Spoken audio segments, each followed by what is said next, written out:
네, 우리 분열의 복음 여로보암과 북이스라엘에 대한 제목으로 지난주에 이어서 우리 이스라엘의 이 춘추 전국 시대죠.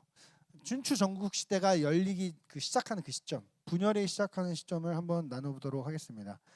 지난 시간 우리는 이스라엘의 분열을 초래한 솔로몬의 아들이자 분열 왕국의 남유다를 다스렸던 누구? 르호보암에 대해서 나누었습니다. 히브리어는 약간 이렇게 혀를 굴리고 공기반 소리반 이렇게 르호보암 이렇게 하거든요. 르호보암은 백성의 멍에와 고역을 가볍게 했다, 무겁게 했다? 더욱 무겁게 했다. 우리 아버지는 채찍으로 했지만 나는 전갈 채찍으로 하겠다. 뭐 이렇게 말도 안 되는 이야기를 했죠. 백성들의 요구가 들어지지 않자 그 결과 어떻게 됐나요? 이스라엘은 북이스라엘과 남유다로 갈라지게 되었습니다. 르호보암의 지혜롭지 못한 행동으로 인해서 이스라엘이 남과 북으로 갈라졌지만 르호보암은 정신을 차렸나요? 안 차렸나요? 차리지 않았죠. 오히려 남유다 곳곳에 무엇을 세웠어요? 아세라 신당들을 세움으로 인해 이스라엘 가운데 우상숭배 문화를 본격적으로 들여들인 남유다 왕이었습니다. 오늘 살펴볼 왕은요, 북이스라엘의 여로보암이라는 왕이에요. 여로보암도 르호보암과 같이 이스라엘의 분열을 주도한 왕 중 하나라고 볼 수 있습니다. 그는 에브라임 사람 느밧과 수르 사이에 태어났고 여로보암의 이름의 뜻은 백성의 수가 많아지다, 백성을 더하게 하소서라는 뜻이에요.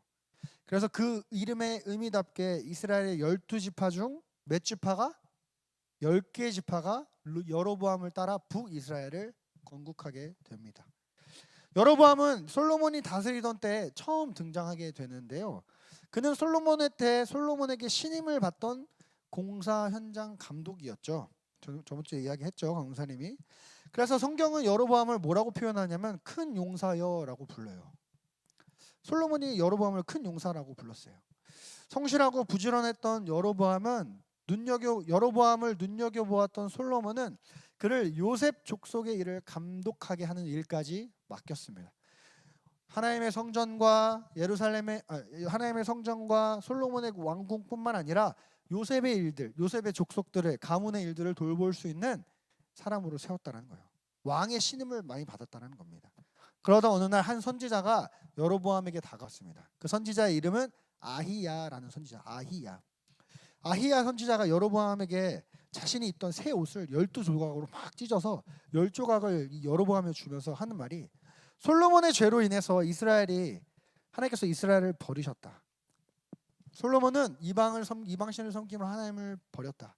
그래서 하나님도 이들에게 심판을 내리실 거고 그로 인해 이스라엘이 남과 북으로 갈라질 거다, 이렇게 예언을 해요.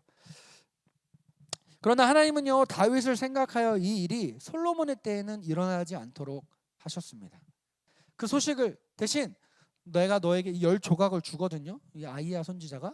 그 말은 뭐야? 12개의 지파 중에 10지파가 널 따를 것이다 라는 예언적인 표시였어요. 그 소식이 솔로몬의 귀에 들어갔던 것 같아요. 그래서 솔로몬이 그를 죽이려고 하자 여로보암은 애굽이라는 나라로 도망갔습니다. 그리고 솔로몬이 죽을 때까지 거기 있었어요. 그리고 솔로몬이 죽자 여로보암을 따르던 사람들이 르호보암 앞에 데려와서 우리의 멍에를 가볍게 해주세요 라고 했던 거예요. 이 배경이 이해가 되나요? 어렵지 않죠? 여러분, 애굽으로 도망친 여로보암이 여러분이라고 한번 생각을 하십시다. 난 솔로몬의 신임을 잘 받고 있어요. 근데 어느 날 나도 얼굴도 모르는 선지자가 와가지고 네가 이스라엘의 왕이 될 거야 라고 이랬어요. 근데 이 소식이 솔로몬에게 들어갔어요. 그래서 죽을까봐 애굽으로 도망쳤습니다. 르호보암 입장에서 생각해 볼 때 굉장히 억울했을 것 같습니다. 왜냐하면 그는 솔로몬에게 신임과 인정을 받으며 평범하게 지내왔지만 자기의 의도와는 달리 어느 한 선지자의 예언으로 인해 하루아침에 역적이자 도망자 신세가 되었기 때문에 그래요. 그렇게 억울했을 여로보암에게 선지자는 한 가지 희망의 메시지를 주는데요. 그 말씀이 열왕기상 11장에 나옵니다. 우리 11장 한번 볼까요? 11장 37, 38절. 열왕기상 11장 37, 38절. 함께 읽겠습니다. 시작. 내가 너를 취하리니 너는 내 마음에 원하는 대로 다스려 이스라엘 위에 왕이 되되 내가 만일 내가 명령한 모든 일에 순종하고 내 길로 행하며 내 눈에 합당한 일을 하며 내 종 다윗이 행함같이 내 율례와 명령을 지키면 내가 너와 함께 있어 내가 다윗을 위하여 세운 것 같이 너를 위하여 견고한 집을 세우고 이스라엘을 내게 주리라. 아멘. 무슨 말이에요? 여로보암에게 아히야 선지자가 뭐라고 이야기합니까? 솔로몬이 범죄하였고 르호보암도 범죄하고 있으니 내가 너로 인해서 새로운 이스라엘을 세우겠다, 이 얘기예요. 너의 나라도 영원히 하겠다. 근데 조건이 있었어요. 어떤 조건? 너가 다윗과 같이 내 율례와 법도를 잘 지키면. 선지자는요, 여로보암에게 훗날 이스라엘이 남과 북으로 갈라질 텐데 하나님은 하나님의 율례와 명령을 지키는 자와 함께 하시겠다고 말씀하고 있는 것입니다. 여러분, 르호보암은 다윗의 직통 혈통이었죠. 다윗의 친아들이었어요. 그래서 여러분, 르호보암과 함께한 유다 지파는요, 다윗이 속한 왕을 배출한 명품 지파이자 명문 지파였습니다. 혈통적으로나 왕실의 그 정통성 부분에서 르호보암이 절대적으로 여로보암보다 우위를 점하고 있어요. 유리해 보입니다. 게다가 하나님은 다윗으로 인해 이스라엘을 완전히 멸하지 않겠다고까지 말씀하고 있습니다. 그런데 그런 하나님께서 이 여로보암에게 하나님은 자신의 율례와 법도를 따르는 자와 함께 하시겠다고 한 거예요, 여러분. 이는 곧 인간적인 혈통이나 정통성이 하나님의 관심사가 아니라는 거예요. 비록 르호보암은 솔로몬의 아들이고 다윗의 손자이며 유다의 지파였지만 또 르호보암이 다스리던 남유다 안에 예루살렘, 하나님의 임재를 상징하는 법궤가 있는 예루살렘이 있었지만 하나님은 누구와 함께 하시겠다고 말합니까? 여로보암아, 아무것도 모르는 공사 감독 현장이었던 그 공사 현장의 감독관이었던 여러분에게 너는 비록 출신이 어디예요? 아무튼 그래요. 여기 나와 있어요. 에브라임 사람과 느밧과 스루아 사이에 태어난 출신은 그렇게 좋은 출신은 아니었어요. 그런데 그에게 뭐 합니까? 너가 내 말을 지키면 내가 너의 나라가 견고하게 할 거야. 하나님께서 말씀하시는 거예요. 비록 하나님은 다윗의 혈통을 사랑하셨지만 그것보다 더 중요하게 여기시는 것은 하나님의 말씀에 순종하느냐 순종하지 않느냐라는 것입니다, 여러분. 즉 하나님의 말씀 앞에 어떻게 반응하느냐가 하나님의 보시기에 더 중요하고 더 의미 있고 더 가치 있는 것이라는 거예요. 여러분, 하나님은요, 우리의 출신이나 외모나 능력이나 배경 등에 의해서 우리와 함께 하시고 우리에게 복을 주시는 분이 아니시라는 거예요. 만약 그런 분이셨다면 지금 나는 여기서 믿음의 4세대다 그런 자들은 이 세상에서 성공하는 삶을 살아야 돼요. 혹은 목사님의 아들과 같은 이 강도사님, 목회자의 길을 걷는 이 강도사님의 길은 평탄해야 된다는 거예요. 세상이 봐도 너 성공했구나라는 소리를 들어야 되는 삶을 살아야 된다는 거예요. 그런데 그렇지 않다는 거죠. 여러분, 하나님은요 그런 분이 아니세요. 하나님은요 우리 하나님은 하나님 편의 선자와 함께 하시는 분이에요. 내가 이러기 때문에 하나님이 내 편에 서주시겠지, 그것에 움직이는 분이 아니라는 거예요. 여러분, 미국의 남북 전쟁 때 서로 우리 이 남북 전쟁에서 이기게 해달라고 서로 미국의 남과 북이 기도했어요. 하나님께, 자신이 믿는 동일한 하나님께. 아브라함이 이끄는 북쪽과 누군지 기억이 안 나지만 밑에 남쪽 그 미국이 서로 전쟁하면서 하나님께 동일하게 기도했어요. 근데 그때 아브라함이 뭐라고 한 줄 아십니까? 아브라함이 온 국가에 금식 기도를 선포했었거든요. 근데 그러면서 했던 말 중에 하나가 뭐냐면 하나님이 우리 편이 되어 주세요라고 기도하기보다 우리가 하나님 편에 서게 해 주세요라고 기도하자.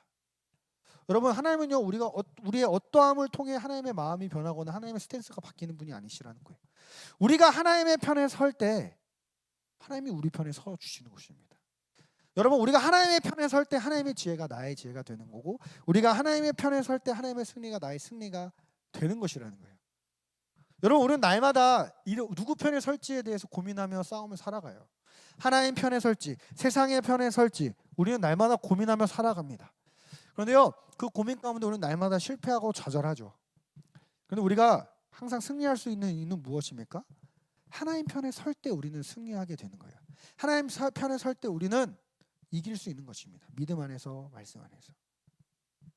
비록 여로보암은 억울하게도 애굽으로 도망쳐야 하는 처량하고 억울한 신세가 되었지만 여로보암에게는 하나님의 약속의 말씀이 있었어요.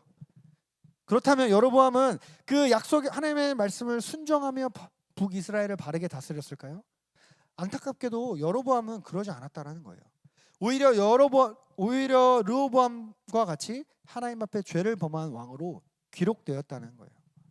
그렇다면 여로보암은 하나님 앞에 어떤 죄악을 범죄했을까요? 우리 오늘 크게 두 가지, 작게는 네 가지에 대해서 살펴볼 텐데 우리 주보에 나와요. 잘 쓰세요, 여러분. 지난주에 나누었지만 여러분, 비록 이스라엘이 남과 북으로 갈라졌지만 북쪽에 있는 이 북이스라엘은 적어도 1년에 몇 번 남유다로 내려와야 됐다? 1년에 적어도 3번은 내려와야 됐어요. 절기를 지켜야 되기 때문에. 성전에는 하나님의 임재를 상징하는 언약궤와 대제사장이 있었어요. 근데 그 성전이 남유다에 있었어요. 북이스라엘의 왕이었던 여로보암 입장에서 생각을 해봅시다. 얘들아, 생각을 해봐.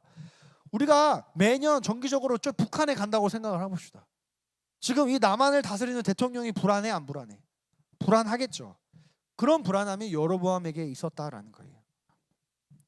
그래서 여로보암은 한 가지 대책을 마련합니다. 그 대책을 마련한 게 오늘 본문 말씀이에요.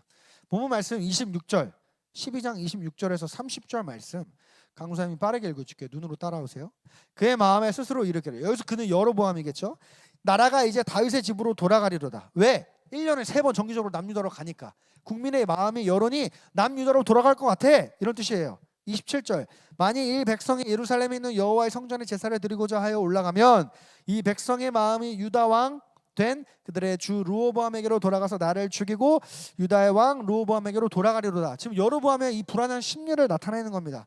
그래서 세운 대책이 무엇입니까? 28절, 이외에 계획하고 무엇을 만들고? 두 금송아지를 만들고 우리에게 말하기를, 너희가 다시는 예루살렘에 올라갈 것이 없도다. 이스라엘아, 이는 너희를 애굽에서 인도하여 올린 너희 신들이라 하고, 하나는 베델에 하나는 단에 두 금송아지를 두었다. 사진 한번 보여주시겠어요? 사진, 지도입니다. 여기 아래 예루살렘 보이나요? 예루살렘과 여리고 바로 위에, 여기는 안 나와 있는데 거기가 이제 베델이라는 곳이고, 그 위에 보면 헐몬산 아래 단이라는, 이렇게 예루살렘 바로 위부터 이렇게가 지금 하에서 잘 안 보이는데 북이스라엘, 예루살렘을 품고 있는 브엘세바까지가 남유다의 진영이에요.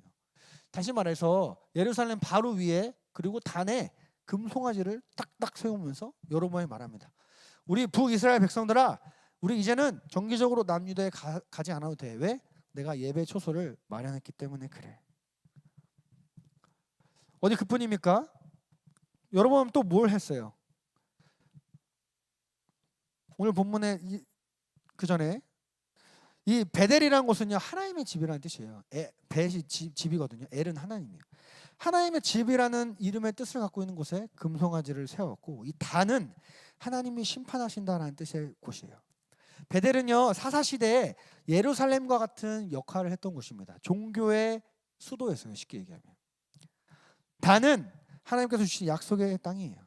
바로 그 하나님을 상징하는, 그 역사적으로 하나님을 상징하는 그곳, 사실은 이스라엘 땅 온 전역이 하나님을 상징하는 곳이죠. 약속의 땅이니까. 그곳에 여로보암은 하나님을 기만하는 말로 자기 멋대로 예배당을 세운 거예요. 무엇을 형상 삼아? 금송아지를 형상 삼아. 이 금송아지는 그때 당시에 가나안 백성들이, 가나안 토속 민족들이 섬기던 이방신을 섬기는 방식 중 하나였어요. 금으로 송아지 형상을 지어서 절하는 것. 그래서 하나님께서 가나안에 너네가 들어가면 그 가나안 족속을 다 진멸하라 말씀하신 건데 진멸하지 않았죠. 이에 대해서 성경은 어떻게 평가하나요? 우리 열왕기상 20장 30절 한번 보도록 하겠습니다. 오늘 본문 30절 시작. 이 일이 죄가 되었으니 이는 백성이 단까지 가서 그 하나에게 경배함이었더라. 성경은 어떻게 판단합니까? 이 일이 하나님 앞에 죄가 되었다. 여로보암의 이 행적이 하나님 보시기에 죄가 되었던 이유는, 첫 번째로 표면적으로는 여로보암은 10계명 제2계명을 어겼기 때문에 그래요. 내 우상을 이 땅에, 하늘에 있는 것이나 땅에 있는 것이나 땅 아래에 있는 것, 그 어떤 곳으로도 형상화하지 말라. 여로보암의 수많은 형상 중에 소를 형상한 이유는 가나안의 이방 문화를 받아들였기 때문입니다. 그런데 여러분, 이 여로보암이 금송아지를 만든 것은요, 표면적으로 드러난 죄일 뿐입니다. 우리는요, 이 금송아지를 만들어낸 그 현상 이면에 내재되어 있는 여로보암의 죄를 우리는 발견해야 돼요. 그것은 바로 그가 하나님의 약속의 말씀에 대한 전적인 신뢰와 믿음이 없었다라는 거예요.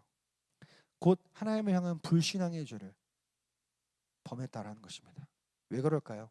아까 얘기했듯이 하나님은 여로보암에게 약속하셨잖아요. 여로보암아, 비록 내 출신은 미천하나 네가 나의 말씀을 다윗과 같이 지키면 내가 너와 함께 하겠다. 너의 나라가 영원토록 견고하게 하겠다 했던 그 약속의 말씀을 있었기 때문에 그래요. 여로보암은 그 약속의 말씀을 기억했다면 그는 정기적으로 북이스라엘 내려가서 북이스라엘 백성들이 남유다로 내려가는 그 모습, 그 현상, 그 상황에 휘둘릴 필요가 있었을까요? 없었을까요? 없었을 거라는 거예요. 사실 이러한 여로보암의 모습은요, 여러분 우리 삶 가운데도 종종 나타납니다. 여로보암 때는요, 하나님의 말씀이 완성되었거나 주어진 때가 아니었죠. 선지자와 제사장들을 통해서 말씀을 주셨던 때였습니다. 그러나 우리 시대는 어떻습니까, 여러분?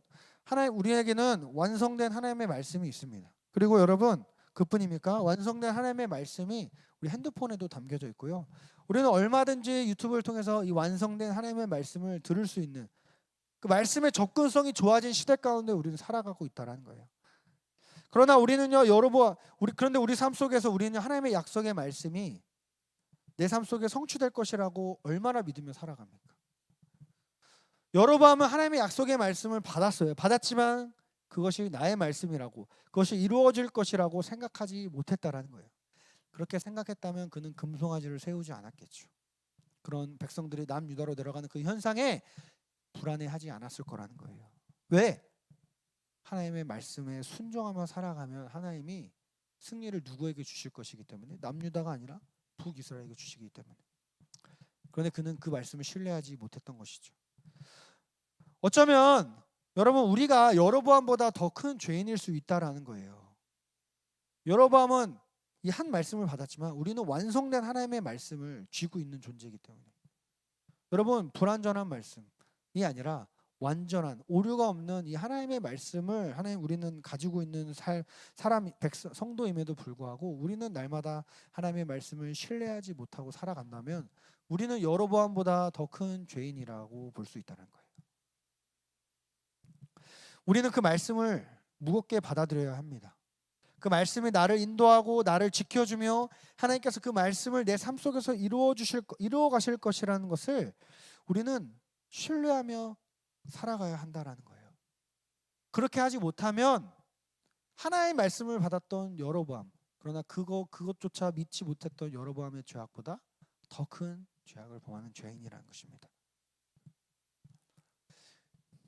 여러분 우리는 입술로 하나님 나에게 다윗과 같은 삶을 살게 해주세요, 내가 다윗이 되게 해주세요라고 고백은 하지만 정작 우리는 여로보암의 삶을 살아간다라는 거예요.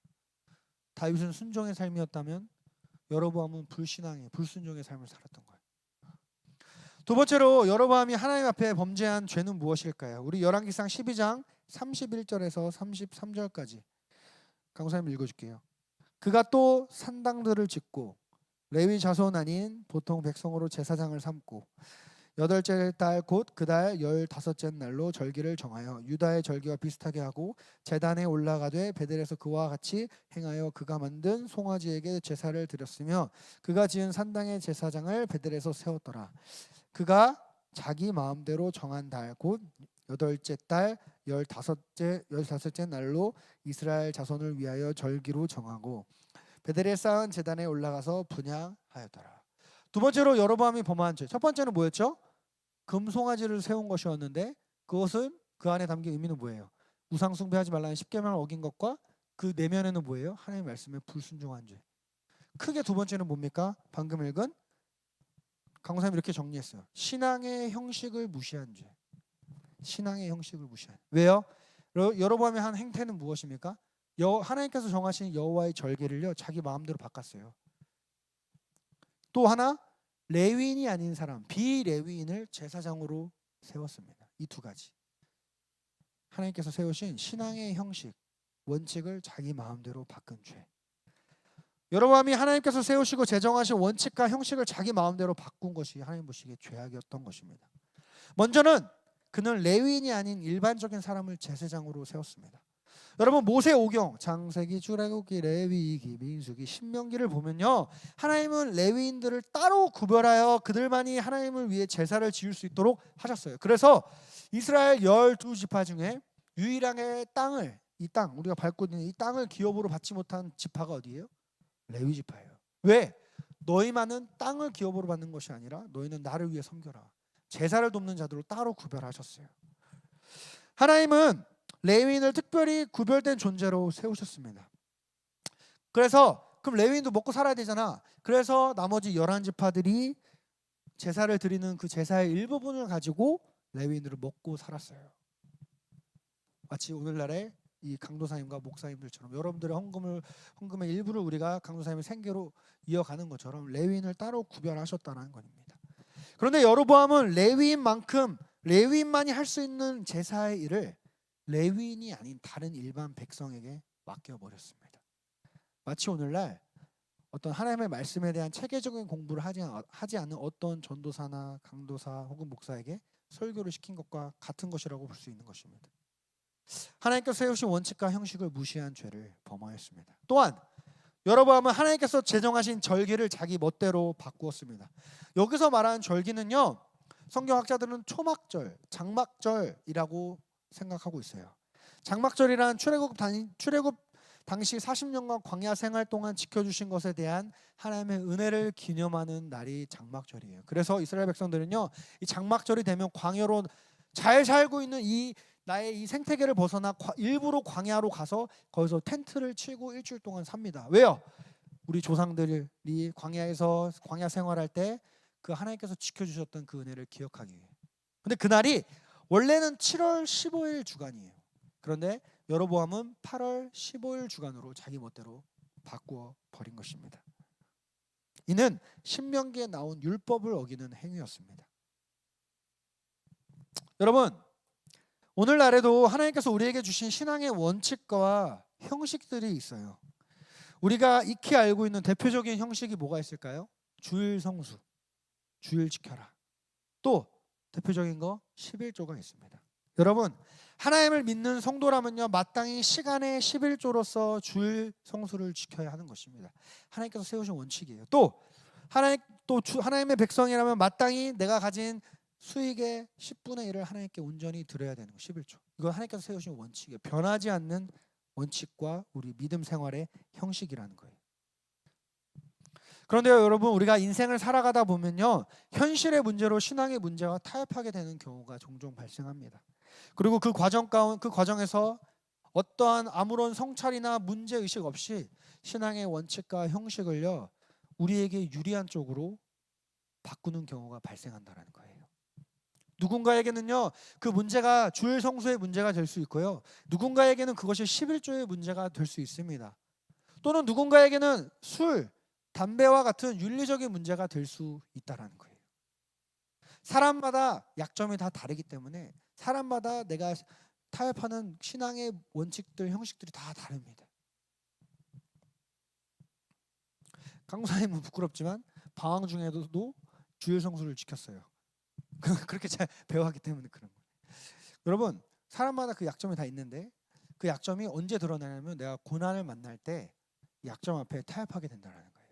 그것이 누군가에겐 돈이 될 수 있고, 누군가엔 명예가 될 수 있고, 누군가엔 이성의 문제가 될 수 있고, 누군가에게는 가족의 문제가 될 수 있습니다. 여러분들에게는 학업의 문제가 될 수도 있겠죠. 그런데 그 문제를 만날 때 우리는 깊은 고민과 어떤 성찰을 해야 된다. 이것이 하나님의 이 말씀이 말하는 원칙과 어긋낸 것인가? 내가 이 A와 B 사이에 고민할 때 B를 선택함에 있어서 이것이 하나님 보시기에 선한 것인가라는 걸 우리는 깊이 고민을 하며 선택을 해야 하는데, 여로보암은 그런 고민 없이 자기 멋대로 여호와께서 정한 절기를 바꾸고 자기 멋대로 하나님께서 세우신 레위인이 아닌 비레위인을 제사장으로 세웠어. 또 자기 멋대로 금 송아지를 세워 예배당을 만들었다는 거예요. 사람마다 우리는 다양한 문제들을 만날 수 있습니다. 그럴 때 우리는 어떻게 대처해야 될까요? 정답은요, 여러분, 저번 주에도 얘기했지만 여기 성경에 나와 있습니다. 성경을 펼치면 돼요. 성경을 펼치지 않으니까 우리가 인생의 문제를 만날 때 그것을 돌파할 수 있는 비결을 우리는 깨닫지 못하는 것입니다. 인생의 모든 문제의 원인은, 그리고 그것을 해결할 수 있는 비결은요, 여러분, 성경에 나와 있습니다. 물론 성경이 세세하게 모든 것을 다 알려주지 않는다고 말했죠. 모의고사 12번의 문제가 무엇인지 성경은 말해주지 않는다고 얘기했잖아요. 그러나 하나님은요, 하나님의 말씀에는요, 이 세상의 모든 본질과 변하지 않는 원칙과 법칙들이 있다라는 거예요. 그래서 우리가 성경을 잘 알게 되면요, 이 세상을 살아갈 지혜와 분별력을 얻게 되는 것입니다. 여러분, 성경에 명시하고 있지는 않지만 여로보암의 이 전반적인 모습들을 살펴보면요, 그는 하나님의 말씀에 무지했던 것 같아요. 금송아지를 만들고 일반인을 제사장으로 임명하며 절기를 자기 마음대로 바꾸는 이런 행태들은 적어도 이 토라, 모세의 오경을 잘 알고 있었던 이스라엘 백성이라면 범하지 않을 죄악들이었을 것입니다. 그러나 그는 범했죠. 그래서 강무사님도 그렇게 생각합니다. 여로보암은 하나님의 말씀에 무지했던 사람인 것 같아요. 그러나 여러분, 그 무지함 때문이든 혹은 아니든지 간에 하나님은요, 그 모든 행적을 악하다고 말씀하십니다. 여기에 강도사님이 독이 들은지 모르고 마시면 안 죽는 게 아닌 것처럼 무지함도 하나님 앞에는 죄라는 겁니다. 여러분, 하나님의 말씀을 모르는 것, 그 말씀의 내용뿐만 아니라 그 원리에 대해서 무지하는 것, 그것조차 하나님 앞에는 핑계댈 수 없다. 하나님 앞에 다 죄인이다. 그래서 하나님 앞에 다 평등한 죄인인 거예요. 우리는 오늘 다임 목사님도 이야기하셨지만 비행기 타고 저 위에서 아래 보면요, 높은 빌딩이든 낮은 빌딩이든 다 똑같은 점이에요. 하나님 보시기에 A라는 종류의 죄를 졌든 B라는 종류의 죄를 졌든 10가지의 죄를 졌든 1000가지의 죄를 졌든 다 동일한 죄인인 것처럼 우리는 다 죄인이라는 거예요. 이래서 그 무지로 인해, 하나님의 말씀에 대한 무지로 인해 우리는 더 큰 죄를 범하게 될 것입니다. 이와 같은 죄로 인해 하나님은요, 선지자 아이야를 여로보암에게 보냅니다. 그리고 그에게 경고의 예언의 말씀을 주세요. 그 말씀은 13장 33절입니다. 오늘 본문 말씀 13장 33, 34절 우리 함께 읽도록 하겠습니다. 시작. 여로보암이 이 일 후에도 다시 일반 백성을 산당의 제사장으로 삼되 누구든지 자원하면 그 사람을 산당의 제사장으로 삼았으므로 이 일이 여로보암 집의 죄가 되어 그 집이 땅 위에서 끊어져 멸망하게 되니라. 아멘. 여러분, 방금 읽은 말씀에서 그냥 평범하게 나와 있는데요, 역대하 13장 20절은 이렇게 나와요. 여호와의 치심을 입어 죽었다. 하나님은 여로보암이 얼마나 미우셨는지 그를 쳐서 죽였다고 역대하는 기록하고 있습니다. 여로보암의 죄를 너무나 미워하셨던 거예요, 하나님은. 그리고 특별히 하나님의 말씀에 순종하지 않는 왕들을 이후에 기록할 때 그가 여로보암의 길로 행했다 이렇게 기록합니다. 여로보암은요, 불순종의 대명사가 된 겁니다. 후대에 하나님의 심판을 받는 왕들의 대명사가 된 것입니다. 하나님의 말씀을 마치도록 할게요, 여러분. 여러분, 우리는요, 오늘 여로보암의 인생을 나누었습니다. 그는 유능하고 신임 받았던 공사 현장의 감독관이었지만 하나님께서 그를 택하사 북이스라엘의 왕으로 세우셨습니다. 이는 이스라엘이 하나님께 범죄한 결과였죠. 그럼에도 하나님께서는 이스라엘을 사랑하셔서 아주 멸하시지 않겠다. 여로보암아, 네가 하나님의 말씀에 순종하면 내가 이스라엘을 다시 한번 회복시키겠다 말씀하셨지만 여로보암은 그 약속의 말씀이 이루어질 것이라는 것을 신뢰하지 않았습니다. 그는 금송아지를 만들고 비레위인을 제사장으로 임명하며 여호와의 절기를 자기 멋대로 옮기는 죄를 범했습니다. 하나님은 그 여로보암의 죄를 간구하지 않으셨고 이스라엘의 대대로 그의 죄를 기억하도록 하셨습니다. 여러분, 오늘 본문에 나타난 이 여로보암의 모습은요, 우리 삶 속에서 나타납니다. 우리는 하나님의 약속의 말씀을 온전히 신뢰하지 않아 우리는 날마다 마음속에 다른 우상들을 숭배하며 살아가죠. 우리 마음대로 신앙생활하고 우리가 원하는 방식대로 믿음 생활하며 살아갑니다. 특별히 이 온라인 시대 가운데 우리는 마음대로 살아갑니다. 온라인 예배 필요합니다. 필요해요, 여러분. 내가 아프거나 출장을 가거나 할 때 유용하게 사용할 수 있는 하나님께서 주신 또 다른 축복 중 하나예요. 그런데 그 축복을요, 우리가 악용하면 안 된다는 거예요. 하나님께서 세우신 변함없는 원칙이 있다는 것입니다. 여러분, 모든 공부의 기본은 뭔지 알아요? 국영수, 문과, 이과 다 통틀어서 음악도 마찬가지야. 암기예요, 암기. 암기를 놓치면 모든 공부를 다 놓치는 거예요. 마찬가지로 우리 신앙생활에 변하지 않는 원칙들이 있다라는 거예요. 강사님은 그 대표로 주일성수와 11점을 얘기했던 겁니다. 더 깊이 얘기할 수 있지만 여기까지만 얘기한 거예요. 여러분 오늘 본문에 나타난 여로보암의 모습은요, 우리의 모습이에요. 우리는 하나님의 약속의 말씀을 온전히 신뢰하지 않는 연약한 자들이기 때문에 그렇습니다. 그런데 하나님은요, 우리가 어떻게 살아가야 하는지를 이 말씀 안에 기록해 놓으셨습니다. 우리가 여로보암과 같은 죄를 반복해서 짓지 않을 수 있는 비결은요, 이미 우리에게 주어진 무엇? 하나님의 말씀을 가까이 하고 그 말씀 안에 거하는 것입니다.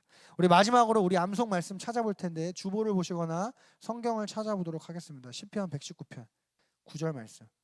시편 119편 9절 말씀.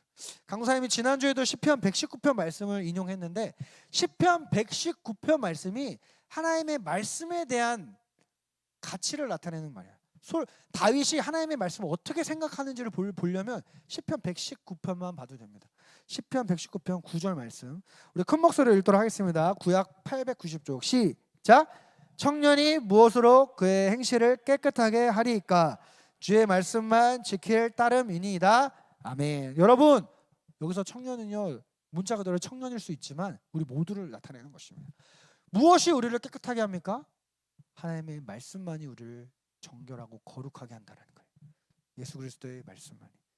우리 예수님은 그러한 삶을 사셨습니다. 예수님은요, 어린 나이에 성경 박사라고 불리는 종교 지도자들과 예루살렘에서 토론할 정도로 성경에 관하여 많이 하셨고 깊이 하셨어요. 말씀을 가까이 하셨던 분이셨기에 가능했던 것입니다. 말씀 그 자체이셨지만 그분은 그럴 필요도 없으셨지만 언제나 하나님의 말씀에 따라 순종하며 살아가셨던 분입니다. 그리고 그 말씀대로 사시다가 말씀대로 죽으시고 말씀대로 부활하셨습니다. 우리가 이 땅에서 죄와 싸워 승리할 수 있는 유일한 비결은요, 여러분 무엇이다? 말씀이다. 그래서 우리는 매일 주만나 틴을 해야 하는 거고, 그래서 우리는 10월 15일 날 주만나 틴 퀴즈 대회를 하는 것입니다. 또 암송도 하는 거예요. 이 모든 것이 여러분들이 한 주간 한 주간의 삶 속에서 승리하게 하기 위한 강도사님과 선생님들의 바람에서 나와 있는 그런 어떤 행사라는 거예요. 사역이라는 거예요. 그러므로 여러분, 하나님의 말씀을 더욱 가까이 하는 주의 백성들 되기를 소망합니다. 가까이 하고 많이 알고 잘 알고 깊이 아는 자들이 되어서 사탄이 우리를 유혹할 틈을 사전에 차단하는 여러분 되기를 소망합니다. 그 말씀으로 사탄을 물리치는 거룩한 주의 용사들이 되기를 주님의 이름으로 소망합니다. 아멘.